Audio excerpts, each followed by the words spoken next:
জীবন স্মৃতি, রবীন্দ্রনাথ ঠাকুর। ওনার জীবনের কথা নিয়ে উনি যা বলেছেন, স্মৃতির পটে জীবনের ছবি কে আঁকিয়া যায় জানি না, কিন্তু যেই আঁকুক সে ছবিই আঁকে। অর্থাৎ যাহা কিছু ঘটিতেছে তাহার অবিকল নকল রাখিবার জন্য সে তুলি হাতে বসিয়া নাই। সে আপনার অভিরুচি অনুসারে কত কি বাদ দেয়, কত কি রাখে, কত বড়কে ছোট করে, ছোটকে বড় করিয়া তোলে। সে আগের জিনিসকে পাছে ও পাছের জিনিসকে আগে সাজাইতে বিন্দুমাত্র দ্বিধা করে না। বস্তুত তাহার কাজই ছবি আঁকা, ইতিহাস লেখা নয়। এই রূপে জীবনের বাহিরের দিকে ঘটনার ধারা চলিয়াছে, আর ভিতরের দিকে সঙ্গে সঙ্গে ছবি আঁকা চলিতেছে। দুইয়ের মধ্যে যোগ আছে, অথচ দুই ঠিক এক নহে। আমাদের ভিতরের এই চিত্রপটের দিকে ভালো করিয়া তাকাইবার আমাদের অবসর থাকে না। ক্ষণে ক্ষণে ইহার একটা অংশের দিকে আমরা দৃষ্টিপাত করি, কিন্তু ইহার অধিকাংশই অন্ধকারে অগোচরে পড়িয়া থাকে।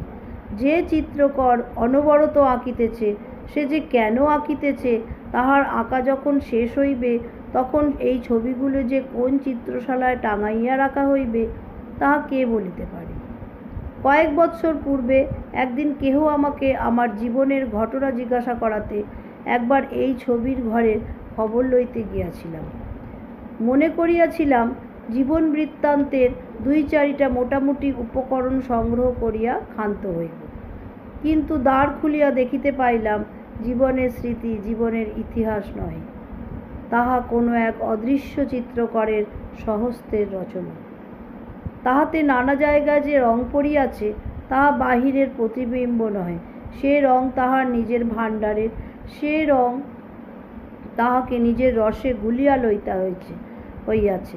সুতরাং পটের ওপর যে ছাপ পড়িয়াছে তাহা আদালতে সাক্ষ্য দিবার কাজে লাগিবে না।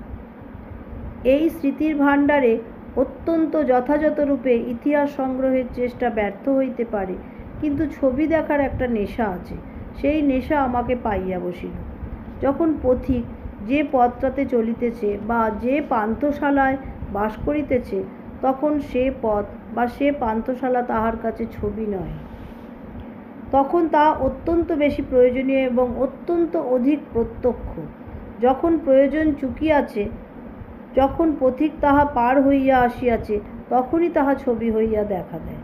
জীবনের প্রভাতে যে সকল শহর এবং মাঠ, নদী এবং পাহাড়ের ভিতর দিয়া চলিতে হইয়াছে, অপরাহ্নে বিশ্রামশালায় প্রবেশের পূর্বে যখন তাহার দিকে ফিরিয়া তাকানো যায়, তখন আসন্ন দিবাবসানের আলোকে সমস্তটা ছবি হইয়া চোখে পড়ে।